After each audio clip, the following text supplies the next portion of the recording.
الحمد لله الحمد لله الذي شرفنا على سائر الأمم برسالة من اختصه من بين الأنعام بجوامع الكلم وجواهر الحكم وصل على سيد الرسل وأكمل الرسل وأجمل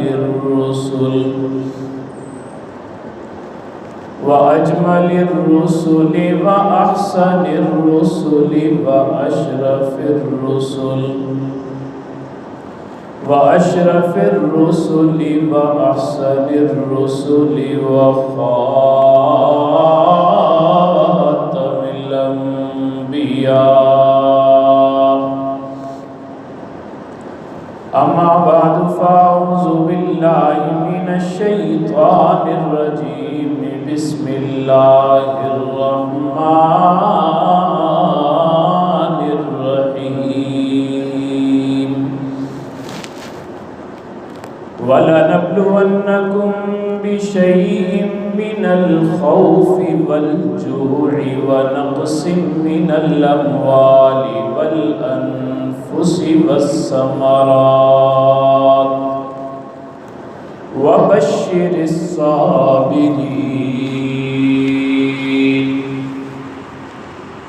الَّذِينَ إِذَا أَصَابَتْهُم مُّصِيبَةٌ قالوا إنا لله وإنا إليه راجعون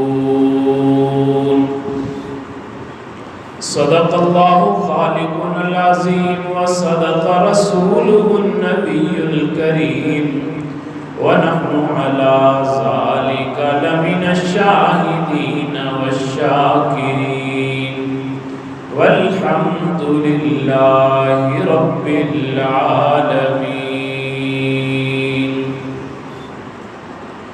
کوثر کے ساقی کا نواسا حسین تھا.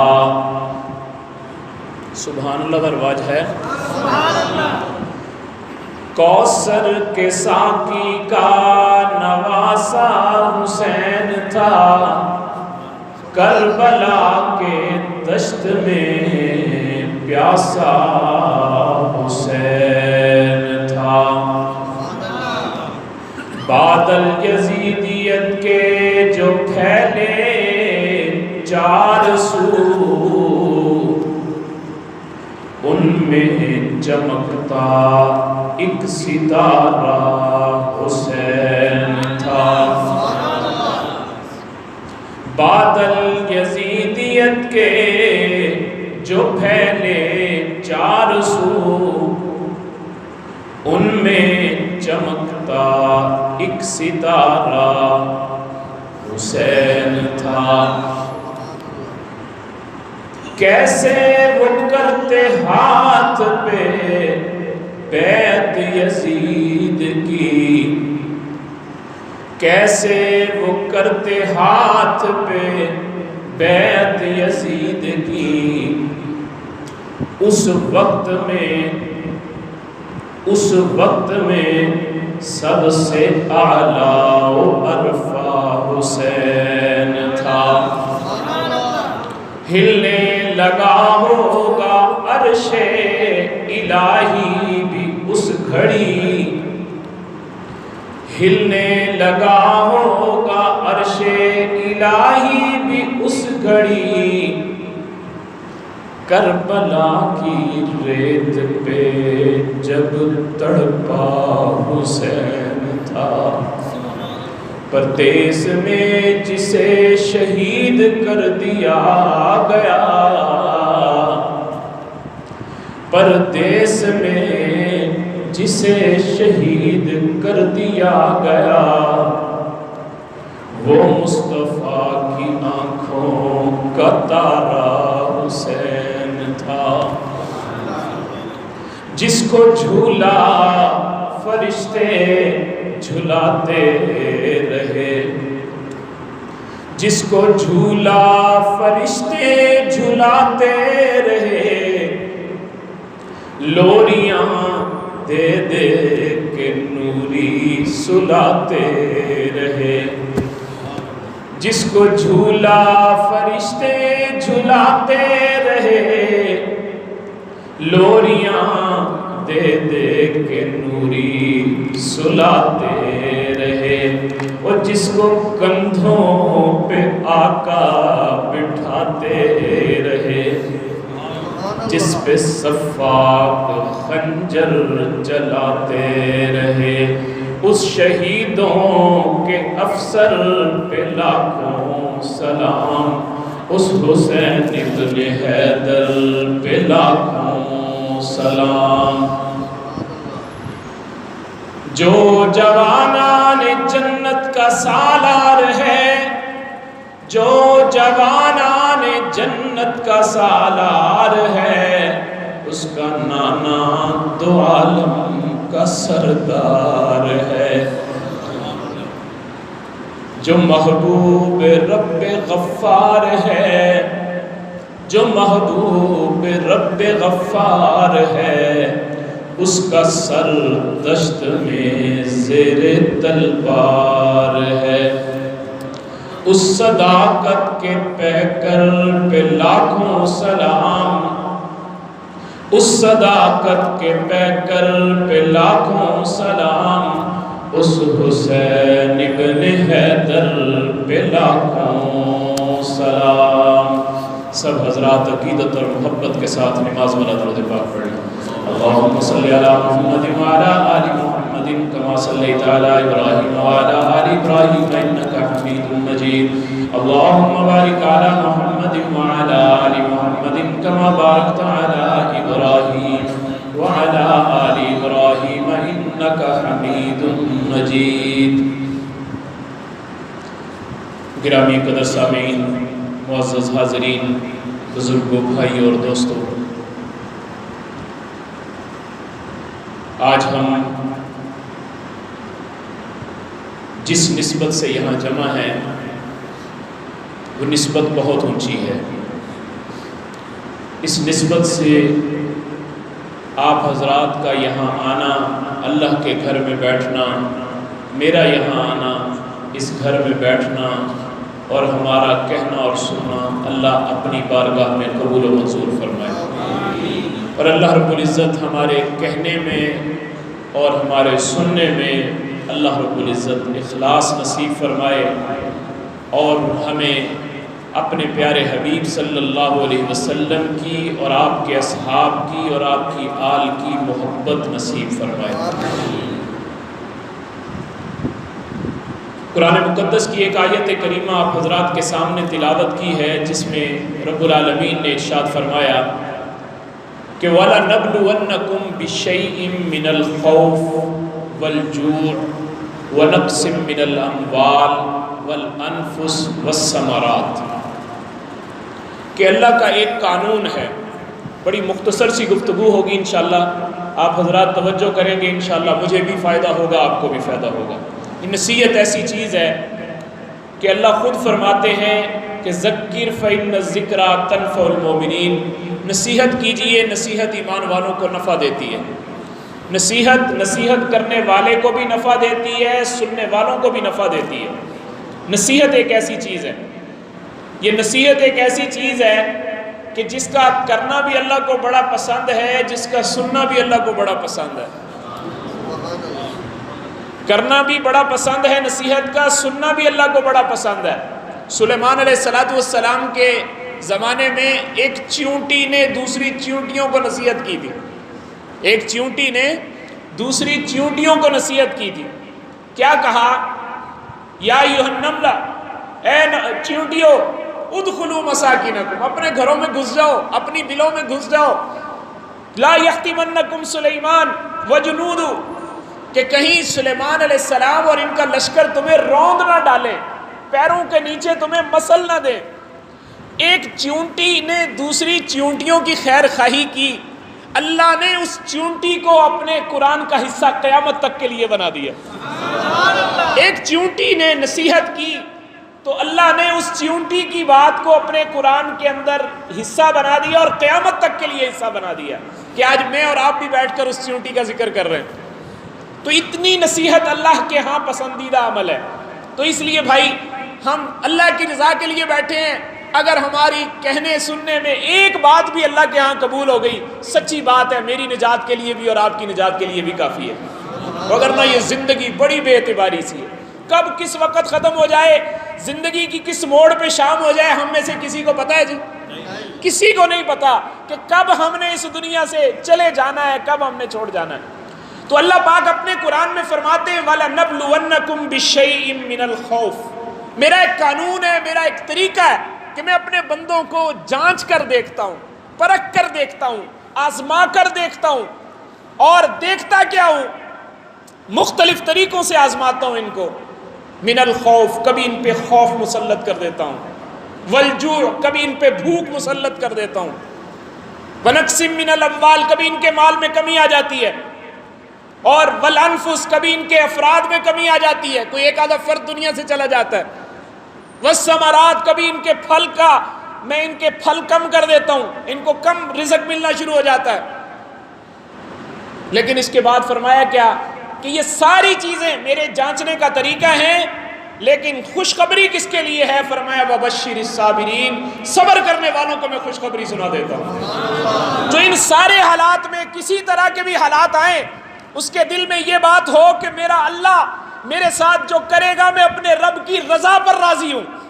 جس انسان کا یہ ایمان ہو جائے، اللہ رب العزت اس بندے پہ اپنی رحمتوں کا نزول شروع فرما دیتے ہیں، اس بندے کے اوپر رحمتوں کی بارش شروع ہو جاتی ہے۔ حضرت حسین رضی اللہ تعالیٰ عنہ کا تذکرہ کرنے کے لیے آج میں اور آپ یہاں اللہ کے گھر میں جمع ہیں۔ آپ یہ دیکھیں، عربی کا ایک مقولہ ہے العطایا علی قدر البلایا، العطایا علی قدر البلایا، کہ جتنا بڑا امتحان ہوتا ہے اتنا ہی بڑا انعام ہوتا ہے، جتنی بڑی آزمائش ہوتی ہے اتنا ہی بڑا اللہ رب العزت کی طرف سے انعام بھی اس انسان پر ہوتا ہے۔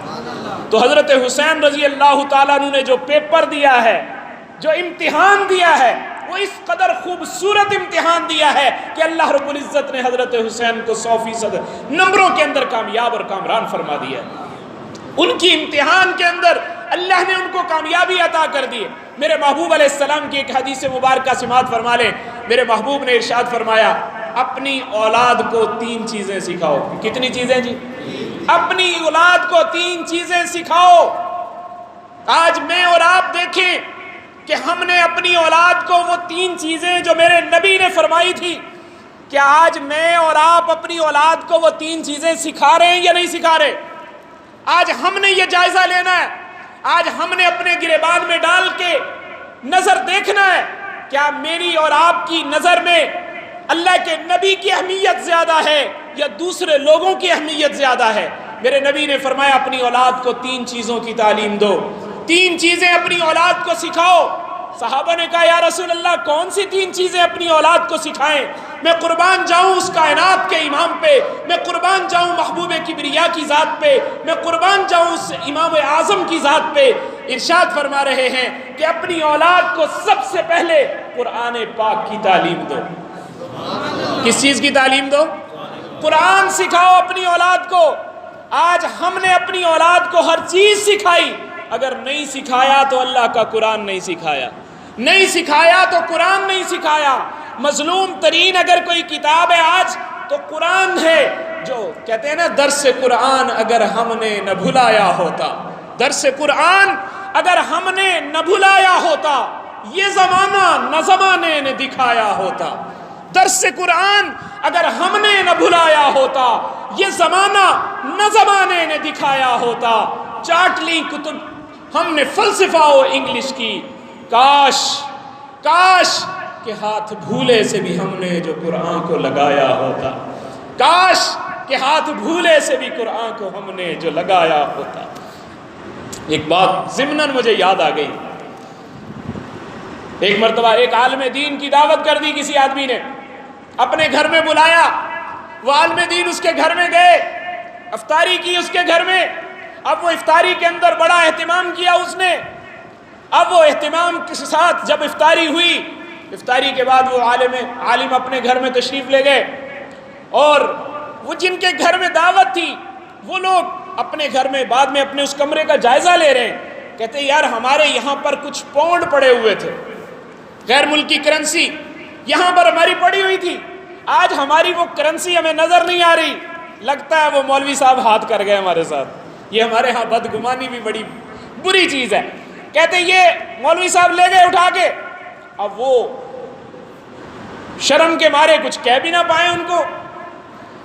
سال گزر گیا، 1 سال کے بعد اگلے سال پھر جب رمضان آیا تو انہوں نے، آج کل ہم مولویوں کی دعوت بھی تو نہیں نہ کرتے جی، سال کے بعد ہے کبھی کر دی تو کر دی، تو سال کے بعد بلایا اس نے، بلا کر اس نے کہا جی حضرت تشریف لائیں میرے گھر میں۔ آئے، جب آ کے دسترخوان پہ بیٹھے تو اس سے رہا نہ گیا، کہنے لگا حضرت ایک بات تو بتائیں۔ کہنے لگے جی۔ کہتا ہے آپ کو پتہ ہے میں نے پورا سال آپ سے سیدھے منہ سے سلام نہیں لیا، میں نے آپ کی اتنی بدگمانی میرے دل میں آئی ہوئی ہے کہ میں نے آپ کے ساتھ نظر سے نظر نہیں ملائی۔ مولوی صاحب کہنے لگے ہاں میں نے یہ محسوس تو کیا ہے۔ کہنے لگا کہ آپ نے یہ حرکت کی کیوں؟ کہا کون سی حرکت؟ کہا میرے گھر میں پاؤنڈ پڑے ہوئے تھے، آپ نے وہ اٹھا لیے اس دن، آپ نے اس دن وہ پاؤنڈ اٹھا لیے، اور آج 1 سال گزر گیا اس بات کو، مجھے بڑی شرمندگی ہوتی ہے۔ مولوی صاحب رونے لگ گئے، بڑا روئے، ہچکیاں باندھ کے روئے۔ کسی نے کہا کہ حضرت چھوڑ دیں بات، میں کون سا لوگوں سے ذکر کر رہا ہوں، آپ اس بات کو نظر انداز کر دیں، کوئی بات نہیں، جو ہو گیا سو ہو گیا، آئندہ ایسا نہ کیجئے گا، اگر ضرورت تھی تو مجھ سے مانگ کے لے لیتے۔ وہ کہتے ہیں میرے بھائی میں رو اس بات پہ نہیں رہا کہ میں نے تیرے پیسے اٹھائے ہیں، میں رو اس بات پہ رہا ہوں کہ جب میں کمرے میں آ کے بیٹھا ہوں، یہاں پر پاؤنڈ پڑے ہوئے تھے، ان پاؤنڈوں کو جب پنکھا چلایا ہے تو وہ پنکھے کے ساتھ اڑ کر بکھر رہے تھے، میں نے ان کو اٹھا کر قرآن کے پہلے صفحے کے اندر رکھ دیا تھا۔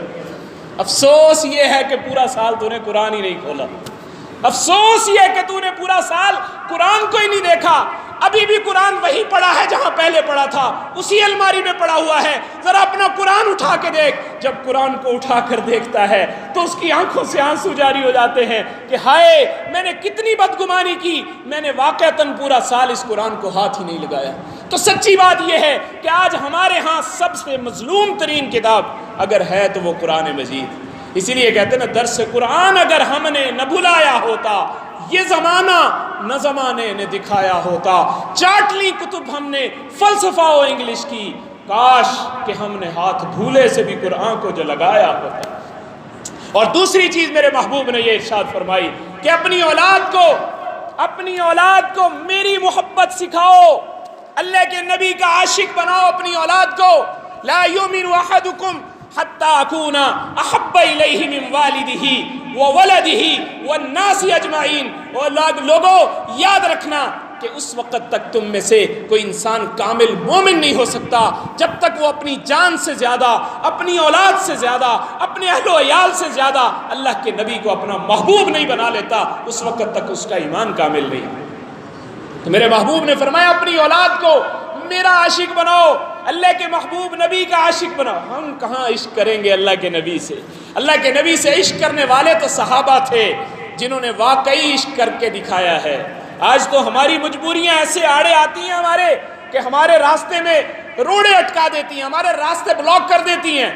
اور اگر صحابہ کی طرف آپ ایک نظر دوڑا کے دیکھ لیں، بڑے بڑے عاشق رسول نظر آئیں گے، بڑے بڑے، یوں تختے کی طرح میرے حضور کے سامنے کھڑے ہو کے اپنی جانوں کے نذرانے پیش کر دی۔ 7 انصاری صحابی غزوہ احد کے اندر میرے محبوب کے سامنے آ کے کھڑے ہوئے، تیر لگ رہے ہیں، ایک صحابی گر رہے ہیں، دوسرے صحابی آ رہے ہیں، حضور کے سامنے آ کے کھڑے ہو گئے، تیر لگ رہے ہیں، وہ شہید ہو کے گرے، تیسرے آ گئے، چوتھے آ گئے، 7 انصاری صحابی اپنی جان کو حضور کے قدموں پہ نچھاور کر دیتے، حضور کے قدموں پہ قربان کر دیتے۔ اور ایک بڑھیا وہاں پہ جب یہ شور اٹھا کہ حضور کو شہید کر دیا گیا، لوگوں نے زخمی کر دیا تھا حضور کو، جب یہ شور اٹھا مدینے سے ایک عورت چلی، ام عمارہ اس کا نام تھا، مدینے سے چلی کہ میں جا کر حضور کی خیر خبر لوں۔ وہ عاشق تھے، ہم کہاں عاشق ہیں، ہم تو صرف وہ دودھ پینے والے مجنو ہیں۔ ہماری حالت آج سچی بات ہے یہی ہے کہ آج ہم نے صرف زبان سے کہا ہے ہم عاشق رسول ہیں، ہمارا عمل اس بات کا ثبوت نہیں دیتا کہ ہم اللہ کے نبی کے عاشق ہیں۔ وہ ایک بڑھیا چلی، جب راستے میں آئی ایک آدمی ملا، کہا اماں تیرا نام ام عمارہ تو نہیں؟ کہا ہاں میں ہی ام عمارہ ہوں۔ کہا تیرا جوان بیٹا جو اس جنگ میں گیا تھا وہ شہید ہو گیا، تیرا بیٹا اس جنگ میں گیا تھا شہید ہو گیا۔ اس نے کہا میرے بیٹے کی خبر بعد میں دینا، پہلے یہ بتا میرے محبوب کا کیا حال ہے، پہلے یہ بتا میرے محبوب کا کیا حال ہے۔ تو تھوڑا سا آگے بڑھتی ہے، ایک اور آدمی روک لیتا ہے، کہا اماں تو ام عمارہ ہے؟ کہا ہاں۔ کہا تیرا خامد جو اس جنگ میں گیا تھا وہ بھی شہید ہو گیا ہے۔ وہ بڑھیا کی حالت دیکھیں آپ، اس کی زبان پر پھر بھی کیا آتا ہے؟ کہا کہ مجھے میرے خامد کے بارے میں مت بتاؤ، بلکہ یہ بتاؤ کہ میرے محبوب کا کیا حال ہے۔ ایک اور آدمی ملتا ہے، کہا کہ ام عمارہ ہے تو؟ کہا ہاں میں ام عمارہ ہوں۔ کہا تیرا بھائی جو اس جنگ میں گیا تھا وہ بھی شہید ہو گیا۔ حفیظ جلندری اس کا نقشہ کھینچتا ہے، اس نے کہا چلی تھی ایک ضعیفہ جستجوئے حال کرنے کو، چلی تھی ایک ضعیفہ جستجوئے حال کرنے کو، کسی اچھی سی خبر کا بڑھ کر استقبال کرنے کو، چلی تھی ایک ضعیفہ جستجوئے حال کرنے کو، کسی اچھی سی خبر کا بڑھ کر استقبال کرنے کو۔ وہ گئے تھے جنگ میں، اس کے برادر و شوہر بھی نچھاور کر دیے اس نے، فرزندوں کے گوہر بھی ملے ان سب کی شہادت کے، رستے میں پیام اس کو سناتے ہی سناتے جا رہے تھے سبھی خاص و عام اس کو، مگر اس کی زبان پر ایک ہی نام نامی تھا، مگر اس کی زبان پر ایک ہی نام نامی تھا، اسی کا اسم گرامی تھا جو مظلوموں کا حامی تھا، اور بھائی کا نہ بیٹے کا نہ شوہر کا خیال آیا، رسول اللہ کیسے ہے یہی لب پہ سوال آیا، رسول اللہ کیسے ہے یہی لب پہ سوال آیا۔ لوگوں نے کہا حضور زندہ ہے، حضور سلامت ہے، کہنے لگی ذرا چل کے دکھا دو مجھ کو وہ صورت کملی والے کی، ذرا چل کے دکھا دو مجھ کو، ذرا چل کے دکھا دو مجھ کو وہ صورت کملی والے کی، میری ان تاریک آنکھوں کو ضرورت ہے اجالے کی، میری ان تاریک آنکھوں کو ضرورت ہے اجالے کی۔ جب جا کے دیکھا کہ جلوہ فگن نور تجلی ہے، پکار اٹھی کہ اب میری تسلی ہی تسلی ہے۔ اگر میرے حضور سلامت ہے میری دنیا سلامت ہے، میرا خامد چلا گیا کوئی پرواہ نہیں، میرا بیٹا چلا گیا کوئی پرواہ نہیں، میرا بھائی چلا گیا کوئی پرواہ نہیں، اگر میرے حضور سلامت ہے میری ساری کائنات سلامت ہے، میرا کچھ بھی نہیں گیا۔ میں اپنے حضور کو دیکھ کر اپنی آنکھوں کو ٹھنڈا کر رہی ہوں، میری آنکھوں کو ٹھنڈک پڑ گئی اپنے حضور کا روح اقدس دیکھنے کے بعد۔ اللہ ہمیں بھی وہ عشق نصیب فرما دے، اللہ ہمیں بھی وہ محبت نصیب فرما دے۔ آج ہم نے اپنے بچوں کو دوسرے لوگوں کی ہسٹریاں دکھا دکھا کے، فلمی ہیروز کی ہسٹریاں دکھا کر، اپنے بچوں کو ان لوگوں کی ہسٹریاں بتا کر ہم نے اپنے بچوں کو انہی کا مرعوب کر دیا کہ آج ہمارا بچہ اگر کسی کو ہیرو سمجھتا ہے تو وہ انڈین اداکاروں کو سمجھتا ہے، انڈین فنکاروں کو سمجھتا ہے۔ آج وہ فلموں کے اندر ناچ گانے کرنے والے وہ سکرین پہ آ کر جو لوگوں کو گمراہ کر رہے ہیں، آج ہمارے بچے ان کو اپنا ہیرو سمجھ رہے ہیں۔ خدا را اپنی آنے والی نسل کا ہم آج فکر کریں، اگر ہم نے آج فکر نہیں کیا، اگر آج ہم نے راستہ بند نہیں کیا تو کل ہماری اولاد، ہماری نسل جو ہمارے ہاتھ میں ہے یہ ہماری نہیں ہوگی بلکہ یہ ان کے ہاتھ میں جا چکی ہوگی۔ کلچر ان کا ہوگا، معاشرت ان کی ہوگی، معیشت ان کی ہوگی، معاملات ان کے ہوں گے، ساری تربیت انہی کی ہوگی۔ آج سکرین پہ بیٹھ کے وہ لوگ ہماری اولاد کی تربیت کر رہے ہیں۔ خدا را اپنے بچوں کو، میرے محبوب نے فرمایا اپنی اولاد کو قرآن کی تعلیم دو، قرآن کے بعد میری محبت، اللہ کے نبی فرما رہے میری محبت اپنی اولاد کو سکھاؤ، اپنی اولاد کے دلوں میں اگر پیوست کرنی ہے تو میری محبت کرو، میری محبت پیوست کرو۔ اللہ کے نبی کی محبت تو ہمارے دلوں میں ہونی چاہیے، ہمارے ایمان کا حصہ ہے اللہ کے محبوب نبی کی محبت۔ میں نے آج اس شخص پہ کچھ کہنے کی جسارت کی ہے، میں نے آج اس ذات پہ کچھ کہنے کی جسارت کی ہے، اور جس کے رتبے کی فرشتوں نے شہادت دی ہے۔ ارے کس کی ہمت، ارے کس کی ہمت میرے آقا کے مقابل آئے۔ میرے آقا نے تو نبیوں کی امامت کی ہے، میرے آقا نے تو نبیوں کی امامت کی ہے، وہ سارے نبیوں کے نبی میرے محبوب امام الانبیاء صلی اللہ علیہ وسلم، میرے محبوب کی محبت اپنی اولادوں کے دلوں کے اندر اس کو پیوست کرو۔ اور تیسری چیز جو میرے محبوب نے ارشاد فرمائی تھی، فرمایا کہ میرے اہل بیت کی محبت اپنی اولاد کے دلوں میں ڈالو۔ اگر تعلیم دینی ہے میرے اہل بیت کی تعلیم دو۔ اور ایک بات یہاں پر یاد رکھیے گا، اہل بیت میرے محبوب علیہ السلام کے بعض لوگوں کے ہاں یہ ذہن میں ایک کانسیپٹ بیٹھا ہوا ہے کہ اللہ کے نبی کے اہل بیت صرف سیدہ فاطمہ الزہرا رضی اللہ تعالیٰ عنہ، حضرت حسن، حضرت حسین رضی اللہ تعالیٰ عنہ، حضرت علی رضی اللہ تعالیٰ عنہ، بس یہی لوگ اہل بیت ہیں۔ ایسی بات نہیں ہے۔ اللہ کے محبوب نبی کے اہل بیت کے اندر حضور کی چاروں بیٹیاں آتی ہیں، حضرت زینب بھی آتی ہیں، حضرت رقیہ بھی آتی ہیں، حضرت ام کلثوم بھی آتی ہیں، حضرت فاطمہ الزہرا بھی آتی ہیں، حضرت حسن و حسین بھی آتے ہیں، حضرت محسن بھی آتے ہیں، حضرت علی بھی آتے ہیں۔ یہ سارے کے سارے میرے محبوب کے اہل بیت میں شامل ہیں۔ یہ کیسے ہو سکتا ہے ایک بیٹی تو اللہ کے نبی کی اہل بیت میں شامل ہو، باقی بیٹیاں اہل بیت سے نکل جائیں؟ یہ ایک ایسا پروپیگنڈا کیا گیا ہمارے ہاں، لوگوں کو اس ذہن کے اندر یہ بات ڈالی گئی۔ ہمیں اپنے عقیدے کی اصلاح کرنے کی ضرورت ہے کہ میرے محبوب انہوں نے ایک اصطلاح چھوڑ دی ہمارے لیے کہ 5 تن پاک، صرف 5 تن جو تھے وہ پاک ہیں، اس کے علاوہ باقی جتنے تھے، یہ ایک ایسی اصطلاح چھوڑی گئی کہ 5 تن پاک ہیں، اس کے علاوہ کوئی پاک نہیں ہے۔ میرے بھائی، میرے محبوب کے ساتھ جو لگا ہے پاک ہو گیا ہے۔ اگر ابو بکر لگا ہے تو پاک ہو گیا، میرے نبی کے ساتھ عمر لگے ہیں تو پاک ہو گئے، عثمان لگے تو پاک ہو گئے، علی لگے تو پاک ہو گئے، طلحہ لگے تو پاک ہو گئے، زبیر لگے تو پاک ہو گئے، ابو ہریرہ لگے تو پاک ہو گئے، طلحہ اور زبیر پاک ہو گئے۔ میرے نبی کے 1,44,000 صحابہ اور آخری صحابی جو میرے محبوب کے وصال سے تقریباً 1 صدی کے بعد حضرت طفیل رضی اللہ تعالیٰ عنہ جو 1 صدی کے بعد دنیا سے جا رہے ہیں، اس آخری صحابی تک ہر صحابی پاک ہے اور ہر صحابی کی عظمت مسلمہ ہے، اور کوئی ایک صحابی بھی ایسا نہیں ہے جو پاک نہ ہو۔ ہر صحابی پاک ہے۔ میرے محبوب کے ہر یار کو ہم پاکیزگی کا سرٹیفکیٹ ہم نہیں دیتے، اللہ کا قرآن دیتا ہے۔ اولئک هم المفلحون کا سرٹیفکیٹ اللہ کا قرآن دیتا ہے کہ یہ لوگ کامیاب ہیں، یہ لوگ عزت والے ہیں، یہ لوگ عظمت والے ہیں، یہ لوگ شان والے ہیں، یہ لوگ بلندی والے ہیں۔ یہ اللہ اپنے قرآن میں ارشاد فرما رہے ہیں۔ اور پھر میرے محبوب کیا فرما رہے ہیں کہ میرے اہل بیت کی محبت، میرے اہل بیت کی محبت، میرے گھرانے کی محبت، اپنی اولادوں کو محبت سکھاؤ کہ اللہ کے نبی کی اولاد سے پیار کیا جاتا ہے، اللہ کے نبی کی اولاد سے، اللہ کے نبی کے گھر والوں سے پیار کیا جاتا ہے۔ حضرت زید بن ثابت رضی اللہ تعالیٰ عنہ حضور کے صحابی ہیں، عالم دین تھے بہت بڑے، اور صحابی بھی تھے اللہ کے نبی کے۔ جب وہ باہر تشریف لائے تو حضرت عبداللہ بن عباس رضی اللہ تعالیٰ عنہ، حضرت عباس کے بیٹے جو حضور کے چچا زاد بھائی بھی تھے، تشریف لائے، اور آ کر حضرت عبداللہ بن عباس نے حضرت زید بن ثابت کے گھوڑے کی جو نکیل تھی اس کو پکڑ لیا، عزت دینے کے لیے کہ میں ان کی سواری کی نکیل میں پکڑ کے چل رہا ہوں۔ تو حضرت زید بن ثابت رضی اللہ تعالیٰ عنہ تڑپ گئے اور کہا کہ اے رسول اللہ صلی اللہ علیہ وسلم کے چچا کے بیٹے، آپ کیا کر رہے ہیں؟ آپ میری سواری کی نکیل پکڑ رہے ہیں، آپ میرے ساتھ اس طرح کا معاملہ کر رہے ہیں۔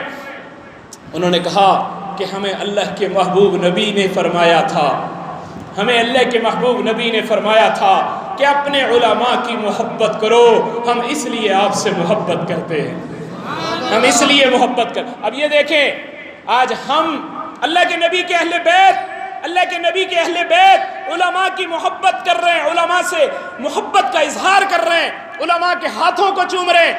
حضرت زید بن ثابت رضی اللہ تعالیٰ عنہ اپنی سواری سے نیچے اترے، اور نیچے اتر کر حضرت عبداللہ بن عباس سے کہا آپ ذرا اپنا ہاتھ باہر نکالیے۔ انہوں نے ہاتھ باہر نکالا، حضرت زید بن ثابت نے ان کے ہاتھ پہ بوسہ دیا، ان کا ہاتھ چوما۔ انہوں نے کہا یہ کیا کر رہے ہیں؟ انہوں نے فرمایا آپ کو یہ حکم ملا ہے کہ علماء کے ساتھ محبت کرو، اور ہمیں یہ حکم ملا ہے کہ اللہ کے نبی کے اہل بیت سے محبت کرو، ہمیں یہ حکم ملا ہے کہ اہل بیت سے محبت کرو، ہم اپنے اہل بیت سے محبت کا اظہار کر رہے ہیں۔ تو اللہ کے محبوب نبی کی اولاد سے محبت کرنا یہ ہمارے ایمان کا حصہ ہے، ہمارے دین کا حصہ ہے، ہماری شریعت کا حصہ ہے۔ اور میرے محبوب نے کیا فرمایا؟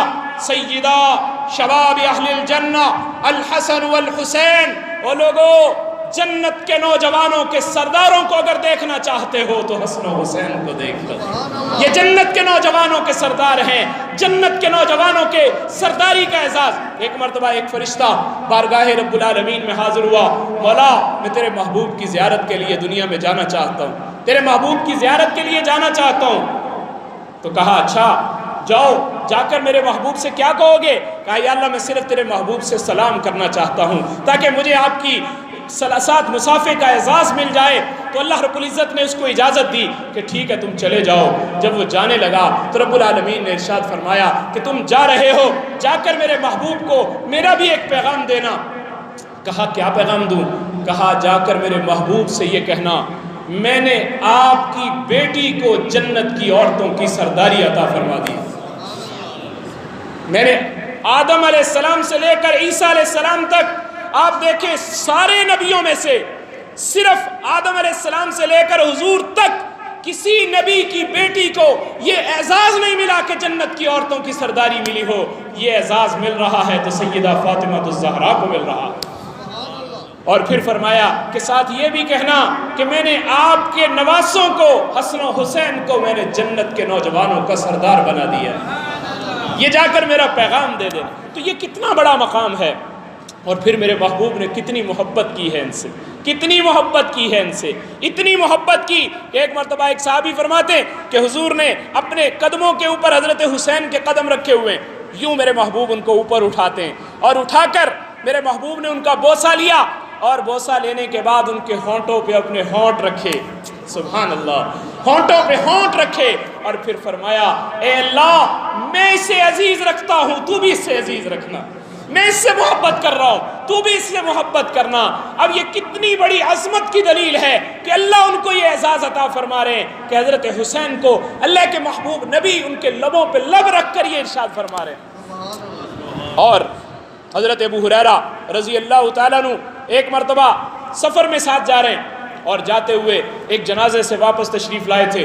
واپس آ کر حضرت ابو ہریرہ رضی اللہ تعالیٰ عنہ نے دیکھا کہ حضرت حسین تھکے ہوئے ہیں، ایک جگہ بیٹھ گئے۔ اب جیسے ہی بیٹھے حضرت ابو ہریرہ، اب یہ حضرت ابو ہریرہ کون ہے؟ یہ وہ صحابی رسول ہیں جنہوں نے اللہ کے نبی صلی اللہ علیہ وسلم کی سب سے زیادہ حدیثوں کو امت تک پہنچایا۔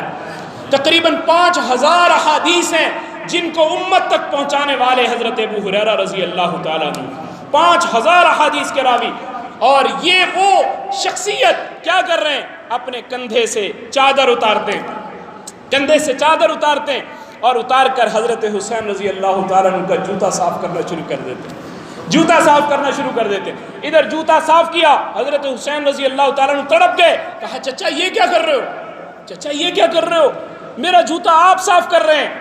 تو فرمایا کہ بیٹے میں نے اللہ کے محبوب نبی علیہ السلام کی زبان مبارک سے یہ سنا تھا، آپ نے یہ ارشاد فرمایا تھا اے اللہ میں حسین سے محبت کرتا ہوں تو بھی اس سے محبت فرما، میں حسین سے محبت کرتا ہوں تو بھی اس سے محبت کر، اور مولا جو حسین سے محبت کرے تو اس سے بھی محبت فرما۔ ملے گی جنت پیئیں گے کوثر اسی کو حشر میں چین ہوگا، ملے گی جنت پیئیں گے کوثر اسی کو حشر میں چین ہوگا، اسی کو ملے گی جنت کے جس کے دل میں حسین ہوگا۔ میرے آقا کی محبت بھی اسی کو، جنت بھی اسی کو جس کے دل میں اللہ کے محبوب نبی کے اہل بیت کی محبت ہوگی۔ تو آج ہم اپنے آپ کو، اپنی اولادوں کو تعلیم دیں اس چیز کی کہ اللہ کے محبوب نبی کی اہل بیت سے محبت کا حق ادا کیسے ہونا ہے۔ اور انہوں نے کیا کیا ہے؟ کربلا کے میدان کے اندر بھی، کربلا کی تپتے ہوئے ریزگاروں کے اندر بھی جب دشمن سے کہتے ہیں جنگ بند کرو ہم نماز ادا کرنا چاہتے ہیں، امت کو کوئی پیغام دینا تھا، امت کو یہ سبق دینا تھا کہ ہم نے زیر خنجر بھی یہ پیغام سنایا، ہم نے زیر خنجر بھی یہ پیغام سنایا، ہم نے امت کو یہ بتانا تھا کہ تم اپنی دکان پر بیٹھ کر، تم اپنی فیکٹری میں بیٹھ کر، تم اپنے معمولی سے کاروبار کے اندر لگ کر نماز کو ترک کر دیتے ہو۔ یاد رکھنا حضرت حسین نے نیزے کی نوک پر بھی قرآن پڑھ کے بھی دکھایا ہے اور نیزے کی نوک میں نماز پڑھ کر بھی امت کو دکھائی کہ یہ نماز وہ نہیں ہے کہ جس کو ایسے ہی معمولی سی بات پر یہ ایک سجدہ جسے تو گراں سمجھتا ہے 1000 سجدوں سے دیتا ہے آدمی کو نجات۔ یہ ایک سجدہ اتنا قیمتی ہے۔ حضرت حسین رضی اللہ تعالیٰ عنہ نے اپنی زندگی کے ان آخری ایام کے اندر بھی، آخری لمحات کے اندر بھی امت کو ایک ہی سبق دیا ہے کہ میرے محبوب نے ہمیں یہ نماز پڑھنا سکھائی ہے، ہم اس نماز کو پڑھ کر اللہ کے محبوب نبی علیہ السلام سے محبت کا اظہار کریں، ہم اپنے رب سے محبت کا ثبوت دیں کہ ہمیں واقعی اپنے رب سے محبت ہے، ہم اپنے رب سے محبت کا اظہار کر رہے ہیں۔ وہ جوانان جنت کا سالار ہے جس کا نانا دو عالم کا سردار ہے، محبوب رب غفار ہے، اس کا سر دشت میں زیر تلوار ہے، اس شہیدوں کے افسر پہ لاکھوں سلام، اس حسین ابن حیدر پہ لاکھوں سلام، جس کو جھولا فرشتے جھلاتے رہے، جس کو جھولا فرشتے جھلاتے رہے، لوریاں دے دے کے نوری سلاتے رہے، جس کو کندھوں پہ آقا بٹھاتے رہے، اس پہ صفاق خنجر چلاتے رہے، اس صداقت کے پیکر پہ لاکھوں سلام، اس حسین ابن حیدر پہ لاکھوں سلام۔ یہ کیسی عظمت کے حامل تھے وہ لوگ کہ اپنی جان کا نذرانہ تو پیش کیا لیکن امت کے لیے ایک پیغام چھوڑا ہے، امت کے لیے ایک سبق چھوڑا ہے کہ اپنی زندگی کے ان ایام کو قیمتی سمجھ کر اپنی پیشانی کو اپنے رب کے حضور رکھ دو، وہ رب تمہیں کامیاب کر دے گا۔ آج ہمیں کیوں کہنا پڑتا ہے کہ میں حسینی ہوں، میں حسینی ہوں؟ ہمیں کہنا نہ پڑے، آج ہمارا عمل یہ بتائے کہ ہم حسینی ہیں، ہمارا کردار یہ بتائے کہ ہم حسینی ہیں، ہماری نماز یہ بتائے کہ ہم حسینی ہیں، ہماری اذان یہ بتائے کہ ہم حسینی ہیں، ہمارا کلمہ یہ بتائے کہ ہم حسینی ہیں، ہمارا کردار یہ بتائے کہ ہم حسینی ہیں، ہمارا لین دین بتائے کہ ہم حسینی ہیں۔ ہمیں زبان سے نہ کہنا پڑے بلکہ ہمارے اقوال و افعال بتائیں کہ ہم حسینی ہیں۔ ہم حضرت حسین رضی اللہ تعالیٰ عنہ کے ساتھ صرف محبت نہیں کرتے بلکہ ان کی پوری تقلید کرتے ہیں، ان کے نقش قدم پہ چلتے ہوئے جنت کے راستے کی طرف جاتے ہیں۔ جب ہم اس راستے پہ چلیں گے اللہ ہمیں کامیاب کر دیں۔ افضل ہے کل جہاں سے گھرانہ حسین کا، افضل ہے کل جہاں سے گھرانہ حسین کا، نبیوں کا تاجدار ہے نانا حسین کا۔ افضل ہے کل جہاں سے گھرانہ حسین کا، نبیوں کا تاجدار ہے نانا حسین کا۔ ایک پل کی تھی، ایک پل کی تھی بس حکومت یزید کی، صدیاں حسین کی ہیں زمانہ حسین، صدیاں حسین کی ہیں زمانہ حسین کا۔ آج بھی زندہ ہیں حضرت حسین رضی اللہ تعالیٰ عنہ، آج بھی زندہ ہے۔ اللہ کہتے ہیں وَلَا تَقُولُوا لِمَنْ يُقْتَلُ فِي سَبِيلِ اللَّهِ أَمْوَاتٌ، جو میرے راستے میں مر جائے اسے مردہ نہ کہو بل احیاء، بلکہ اللہ کہہ رہے ہیں وہ تو زندہ ہے۔ وَلَكِنْ لَا تَشْعُرُونَ، تمہیں اس کی حیات کا شعور نہیں ہے، تمہیں اس کی زندگی کا شعور نہیں ہے۔ آج بھی اللہ نے ان کو حیات جاوداں عطا فرمائی ہے، ہمیشہ کی زندگی عطا فرمائی، ہمیشہ کی کامیابی عطا فرمائی، ہمیشہ کی سرفرازی عطا فرمائی، ہمیشہ کی عزت عطا فرمائی، ہمیشہ کی شان و شوکت عطا فرمائی، اور امت کے لیے ایک ان کو قابل تقلید مثال چھوڑا ہے کہ دیکھو ہم ہر طرح کے کمپرومائز کسی طرح کا ہم دین کے معاملے میں نہیں کریں گے بلکہ اللہ کے نبی کا دین ہمارے لیے سب سے مقدم ہوگا، سب سے مقدم ہوگا۔ ہم ساری چیزوں کو پس پشت رکھ دیں گے لیکن اللہ کے نبی کا دین نہیں چھوڑیں گے، اللہ کے نبی کا نام نہیں چھوڑیں گے، اللہ کے نبی کے دین کے اوپر ہم کاربند رہیں گے۔ ہر چیز پیچھے رہ سکتی ہے اور اللہ کے نبی کا دین پیچھے نہیں رہ سکتی۔ اے کربلا کی خاک اس احسان کو نہ بھول، اے کربلا کی خاک اس احسان کو نہ بھول، تڑپی ہے تجھ پہ لاشے جگر گوشہ بطول، اسلام کے لہو سے تیری پیاس بجھ گئی، اسلام کے لہو سے تیری پیاس بجھ گئی، سیراب کر گیا تجھے خون رگ رسول۔ اللہ ہمیں ان کے نقش قدم پہ چلتے ہوئے اپنی دنیا کی زندگی اور آخرت کی زندگی اللہ ہمیں بنانے کی توفیق نصیب فرمائے اور ان کی کامل اتباع کرنے کی اللہ ہم سب کو توفیق نصیب فرمائے۔ آخر دعوانا